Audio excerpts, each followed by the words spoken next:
வணக்கம். ஜவைஜட் from Javadhu பட்டிப்புதூர் power writer அப்படிங்கிற இந்த யூடியூப் சேனல் மூலமாக உங்களை மீண்டும் சந்திப்பு ரொம்ப மற்ற மகிழ்ச்சி. அத்தோட எங்கள் சேனலை சப்ஸ்கிரைப் பண்ணுங்கள், பெல் பட்டன் அழுத்த மறந்துடாதீங்க. அத்தோட எல்லாத்துக்கும் ஷேர் பண்ணுங்கள். தேர்தல் தேதி அறிவிக்கிட்டுங்க, அப்புறம் தான் நாங்கள் கூட்டணியை நாங்கள் வெளியிடுவோம். இது எடப்பாடி தரப்பு. பாமக தரப்பு தேர்தல் தேதி அறிவிக்க நாங்கள் முடிவு செய்யப்படவில்லை. இன்னும் பேச்சுவார்த்தை நடந்துட்டு இருக்கு. இன்னும் சொல்லப்போனால் யாரும் எங்களோடு தொடர்பு கொள்ளவில்லை, நாங்களும் யாரோடு நாங்கள் தொடர்பு கொள்ளவில்லை இப்படின்னு மழுப்பலான ஒரு பதில்கள். அரசியல் கூட்டணி வெளிப்பாடு 2024 நாடாளுமன்ற தேதி இந்த தேர்தல் வகையில் திமுக அது ஸ்டாண்ட் பண்ணிட்டாங்க. முடிஞ்ச டக்குன்னு பாமா ரெண்டா பிரித்து கொடுத்தாச்சு. இந்த இப்போ கம்யூனிஸ்ட் சம்மந்தப்பட்ட பிரித்து கொடுத்துட்டாங்க, முஸ்லீம் லீக்கு சோன்ஸை மற்ற எல்லாத்தையும் பிரித்து கொடுத்தாச்சு.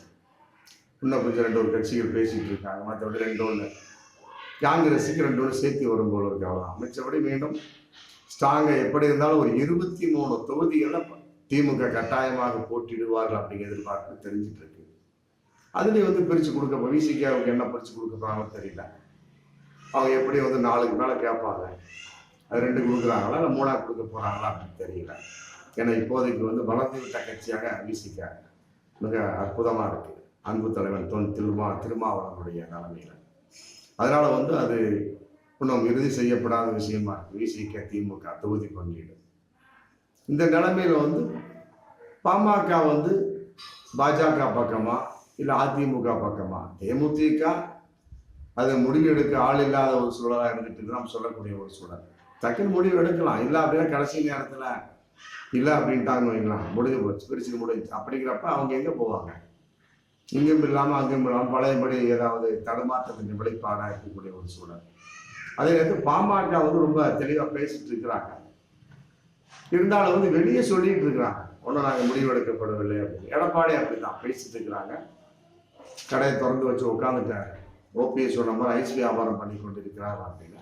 ஆனால் எதிர்பார்த்த கூட்டணி கட்டாயமாக வரவில்லை அப்படிங்கிற ஒரு விஷயம் எடப்பாடி அதிமுக இருந்தாலும் பாமக வகையில் உறுதி செய்யப்பட்டு விட்டதாக ஒரு தகவல் இன்னைக்கு பகிரங்கமாக போயிட்டு. அது வெளிப்பாடு என்ன அப்படின்னா, சேலம் நாடாளுமன்ற தொகுதியை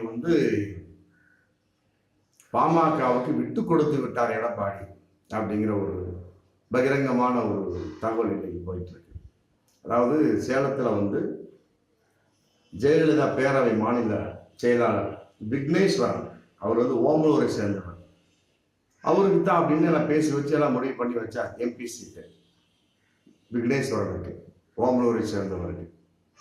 இப்போ பாமக அந்த ரூட்டை போட்டு எங்களுக்கு சேலம் தொகுதி கண்டிப்பாக எங்களுக்கு தான் வேணும் அப்படின்னு உட்காந்து பேசி முடிச்சுட்டாங்க அப்படிங்கிற தகவல் இன்னைக்கு போயிட்டு இருக்கு. பேசி முடிச்சாச்சு. உடனே அது விக்னேஸ்வரன் அப்புறம் அவர் துள்ளுவார் இல்லையா, அவங்க அப்பா மிகப்பெரிய ஒரு கான்ட்ராக்டர்.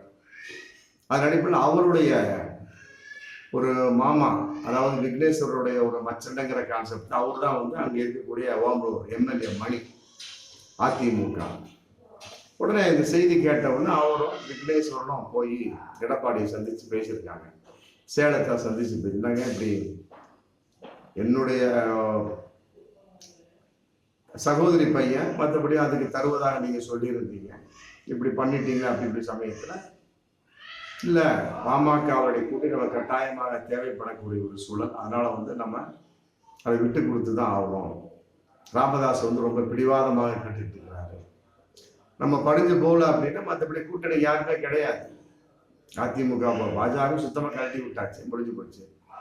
அப்புறம் இருக்கக்கூடியது என்ன, எஸ்டிபிஏ, மற்றபடி புரட்சி பாரதம், மற்ற சின்ன ஏசிஎஸ் ஐஜேகே, மற்றபடி இப்போ அவரும் கையை காட்டிட்டாரு. ஜான் பாண்டியனும் அதிமுக அவருக்கு டாட்டா காமிச்சிட்டு அவர் பாஜக போயிட்டாரு. ஜிகே வாசனும் போயாச்சு. அப்படிங்கும்போது அதிமுக சம்மந்தப்பட்டது என்ன இருக்கு? ஒன்றும் இல்லை, இந்த 2-3 கட்சி தான். அதில் குறிப்பாக மெயின் 2 கட்சி தான், பாமக தேமுதிக. 2 அதிமுக பக்கம் வந்துட்டாங்க அப்படின்னா டோட்டல் பாஜக காலி, அதெல்லாம் மாற்று கருத்தே இல்லை. அதனால ஒரு சீட் நம்ம விட்டு கொடுத்துருவோம். விட்டு கொடுத்தா தான் நம்மளுடைய கூட்டணி ஸ்ட்ராங்காக வரும். அது உண்மையை நிலை, அதான் நிலைப்பாடும் கூட. விக்னேஸ்வரன்ட்டையும் மணிட்டையும் ரொம்ப போராடி சமாதானமாக சொல்லி அனுப்பியதாக ஒரு தகவல் எனக்கு போயிட்டு இருக்கு. ரொம்ப விக்னேஸ்வரோட ரொம்ப ஆசையாக இருந்திருக்காரு ஓம்பலூர் சேலம் தொகுதி எம்பி நம்ம தான் நிற்கிறோம். ஆல்ரெடி முடிஞ்சு அதுக்கு தகுந்த மாதிரி எடப்பாடி ஓட்டி கொடுத்துட்டாங்க. இருந்தாலும் ராமதாசனுடைய வெளிப்பாடு, பாமக வெளிப்பாடு, எங்களுக்கு சேலம் தொகுதி கட்டாயம் வேணும். அப்ப என்ன பண்ண முடியும்? இல்லை நீங்க சேலம் தொகுதி கொடுக்கல அப்படின்னு வைங்களா, நான் கூட்டணியை விட்டு நான் பாஜக போறேன் அப்படின்னா வேற கூட்டணி ஆள் கிடையாது. அதிமுக ஆல்ரெடி அவங்க ராஜ்யசபா சீட்டு கேட்டுட்டு இருக்கிறாங்க. நல்லா புரிஞ்சுக்கிட்டீங்களா? ஆமா, ராஜ்யசபா சீட்டு 2 சீட்டு தேமுதிக கேட்குது, பாமக ஆளால் ஒன்று கேட்குது. ஆமா, அப்படிங்கிற சமயத்துல உங்களுக்கு உட்காராது, 2 சீட்டும் உட்காராது. 2 சீட் வந்தாலுமே கூட ஆளாளுக்கு பிரிச்சு கொடுத்தாலுமே கூட நாளைக்கு 2 பேருமே தோத்தான்னு வச்சுங்களேன், 2 சீட்டை கேட்டால் அவங்க எம்பியா போயிடுவாங்க. அப்ப இருக்கக்கூடிய ஒரு அதிமுக உள்கட்சி விவகாரம் வரும். ஏங்க, அவங்களுக்கு சீட்டு கொடுத்தோம், பாமகவும் தேமுதிகவுக்கும் ஜெயிக்கவே இல்லை. அதே நேரத்தில் மாநில அவங்க சீட்டு கொடுக்கணும்னு சொல்லிடுறோம். அதை வச்சுட்டு இப்போ அவங்க நாடாளுமன்றத்தில் போயிட்டாங்கன்னு ராஜ்யசபா சீட்டை தூக்கிட்டு இப்போ நமக்கு ஒன்றுமே இல்லையே. நம்ம ஜெயிச்ச 2-3 எம்பி இருக்கிறாங்க, அதான். மற்றபடி ராஜ்யசபா சம்மந்தப்பட்ட 2 சீட்டு போயிடுச்சு அப்படின்னு அவங்க வேதனைப்படக்கூடிய ஒரு சூழல். அப்போ என்ன ஆகும்? உள்கட்சியில பிரச்சனை ஏற்படும். அதனால எடப்பாடி ஸ்ட்ராங்கா சொல்லிட்டாரு, ராஜ்யசபா சீட்டு கேட்காதீங்க. ஆமா, தேமுதிக சொல்லிட்டாரு 2 சீட் எக்ஸ்ட்ரா, ஒரு 3 தொகுதி எக்ஸ்ட்ராவோட கொடுத்துறோம், கஷ்டப்பட்டு போராடி காசை செலவு பண்ணி எப்படியோ பண்ணிருங்க. ஆனா ராஜ்யசபா சீட்டு அவன் நோகாம ஒரு அழுகாம கம்முன்னு கொல்லப்புறமா உள்ள வீட்டுக்குள்ள நுழையிற கதை. எந்த பிரச்சனையும் இருக்காது. எந்த வீட்லயுமே முன்கதவு பூட்டிருக்கோம், பின்னால திறந்தா இருக்கும். ஜம்முன்னு செவரேதி குடிச்சு ஜாலியாக உள்ள போயிடலாம். அந்த கதை. லோக்சபா சீட்டு வேற, ராஜ்யசபா சீட்டு வேற. அச்சு நடக்க போறது லோக்சபா நாடாளுமன்ற தொகுதி கான்செப்ட். அதனால அந்த சீட்டு கட்டாயம் தரமாட்டேன்னு ஸ்ட்ராங்கா சொல்லிட்டாங்க. பாமகவுக்கு சம்பந்தப்பட்ட வகையில ஒரு பிடி இருக்கக்கூடிய சமயத்தில் இன்னைக்கு சேலத்தை கேட்டிருக்காங்க. ஆமா, அது இன்னைக்கு ஒரு பகிரங்கமான தகவலா போயிட்டு இருக்கு. அதுக்கு ஒப்புக்கொண்டு விட்டதாகவும் தகவலா போயிட்டு இருக்கு. இல்லாட்டி அதிமுக கூட்டணிக்கு ஆள் கிடையாது. அதனால விக்னேஸ்வரன் எம்பியாக பேசப்பட்டு கொண்டிருக்கிற வரக்கூடிய நாடாளுமன்றத்தில் அதிமுக எடப்பாடி சம்பந்தப்பட்ட வகையில விக்னேஸ்வரன் அங்கு போட்டியிடுவார். ஓமலூர் எம்எல்ஏ அவருடைய மணியினுடைய சகோதரி பையன் அவரு. ஆமா, இன்னைக்கு போட்டியிட முடியாத ஒரு சூழல். அங்கு பாமக போட்டியிடக்கூடிய ஒரு சூழல்.